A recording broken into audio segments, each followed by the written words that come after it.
Hello guys, and welcome back. And in this lesson, I'm going to show you a game where Botvinnik was able to defeat Capablanca in style. And this was so powerful that not even the engine guys, not even the engine can understand the move that Botvinnik, or actually the consequences of the move that Botvinnik did. And I'm going to show you in a moment how I'm looking at it right now. The engine is suggesting the move that Botvinnik did, but it is showing it as equal. 0.0 is the evaluation. However, in this game, as painful as it is to show it to you guys, because Capablanca lost, you're going to see how if we apply what we learned on lesson number 138, we're going to be able to understand what the position is all about, and we're going to find tactics because we first understood the positional aspects of it. So what did we learn on lesson 138? Well, we learned how to always come up with a plan, and that plan is based on our evaluation. And I don't know if you saw Ding on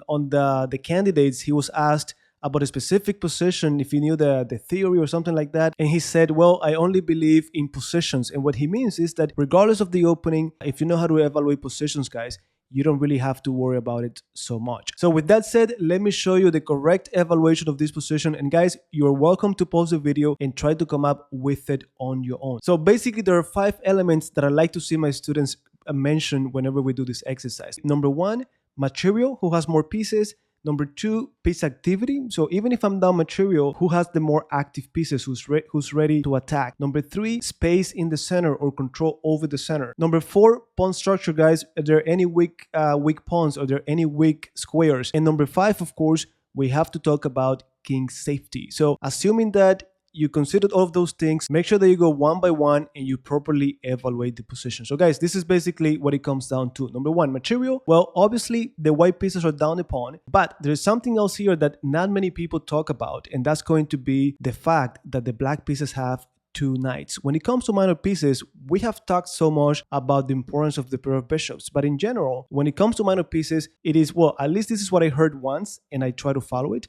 In general, it is better to have a pair of pieces. It could be 2 bishops or 2 knights than having one of each. So in this case, the fact that Capablanca has the 2 knights, this is preferable when compared to the knight and bishop. So as far as material, the black pieces have to be better. Now, if we look at piece activity, guys, we have to agree that the white pieces are way better. We have the active queen. This queen is so passive, so ugly, blocking a pawn. When there's a passed pawn, you want to have a knight, a bishop blocking it, ideally a knight. Now, queens are the worst piece to block the pawn, so I don't want to be blocking a pawn with my queen. And also, this knight, guys, is so close to the king that it could help my queen, my pawn, even this bishop could get active at some point. And then if we look at the 2 black knights, look at this. This knight is completely out of the game on b3. This knight is being pinned. So if we go one by one, queen versus queen, white queen is better. Bishop versus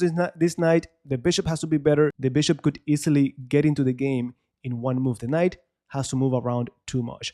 And then my knight is free to go. This one is pinned. Now, space in the center, also no-brainer. With this passed pawn in the center, the queen dominant on the center, we gotta agree the white pieces have more control, more space in the center. Now, pawn structure, the main thing to highlight here is that if you look at the pawns for the black pieces, they are on light squares. And in contrast, and guys, if you've gone over the playlist we have on middle game lessons, you hear me say this a lot. In contrast, so pawns are on light squares. In contrast, the dark squares are weak and they don't even have the dark square bishop. So this makes it way better for the white pieces. And of course, this passed pawn is pretty dominant. And then finally, king safety, we also have to agree that the white king is fine, especially because this queen is not even close by.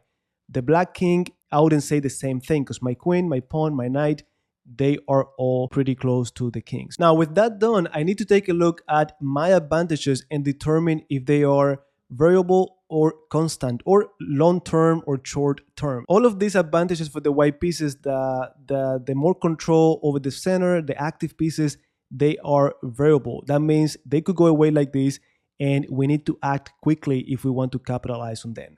The material advantage for the black pieces, that is constant or long term. So we have to be very, very careful. Now, with that said, Botvinnik here started to look at candidate move, and he actually found, again, it's funny because he found a move that the engine doesn't give it the merit that it deserves. And guys, I hope that you pause the video and you try to find it, but basically it has to do with this. Botvinnik understands my pieces are more active, the knight is being pinned. If I could do something like knight h5 and the pawn couldn't take me and the queen were in here, then I'll be getting the knight. But wait a moment, even if the pawn could take me, I could follow with queen g5, because don't forget, I have a very dominant pawn. So queen g5, the king moves, I take with a check, this have to be winning. The only problem is the queen is on e7. And we have talked about this so many times. If I'm trying to do something and there's a piece not letting me, I need to think of eliminating the defender, obstructing the defender, deflecting the defender, interfering with the defender, right?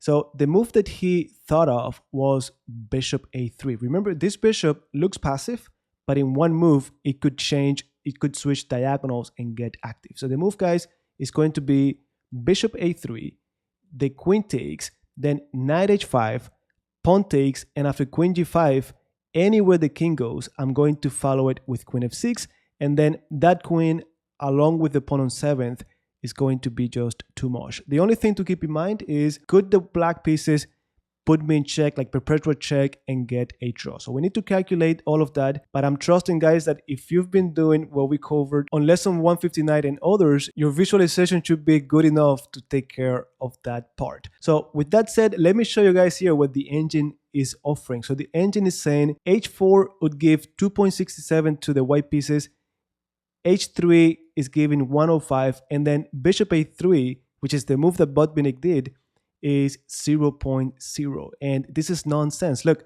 if I actually do it on the board, look, bishop a3, now the engine says best thing to keep it equal is to accept, right?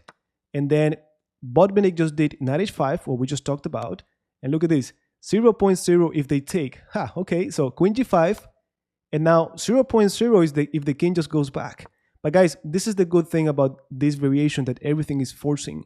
Now, I'm going to take anywhere the king goes, I'm going to capture on f6 with a check, right? So check, look at the engine. Now, finally, the engine recognized that they are in trouble. So this is, it's just interesting, right? So anyhow, guys, we continue with queen takes. And now after king g8, of course, if they go to e8, check and checkmate. So now we got pawn to e7. We're threatening checkmate. We're threatening to promote. Of course, the black pieces here, Capablanca, I know how he felt, just like Nakamura felt in that game that he lost recently. And guys, I'm mentioning it because I know the feeling. I have been there. You know that you messed up. You know that you're about to lose, and it really hurts. So here they went with queen c1, but then all we need to do is find a safe square. And I mentioned lesson 159 because there was one exercise where that's exactly what we were looking for at some point. So king g3, just getting away. Then I take the pawn, then go back to safety, and after queen e4, then pawn to g4, and we leave them with only one check. And after queen e1, king h5, that's it, guys. There are no more checks, and we continue to threaten checkmate on f8 plus promotion on e8 if the queen goes anywhere. So there you have it, guys. This lesson was just to reinforce what we've been covering up to this point in the course. Remember, it's not only about learning it or reading a book. We have to continue to reinforce it, practice it, because if not, we're going to forget. With that said, the only thing that I need from you guys is to let me know in the comments how close you were to this evaluation. I'm not so interested about the bishop a3 move if you found it excellent, but for me at this point in the course, I just want to know if you're evaluating positions properly. So with that said, I trust that you're going to let me know, and I will see you on lesson number 161.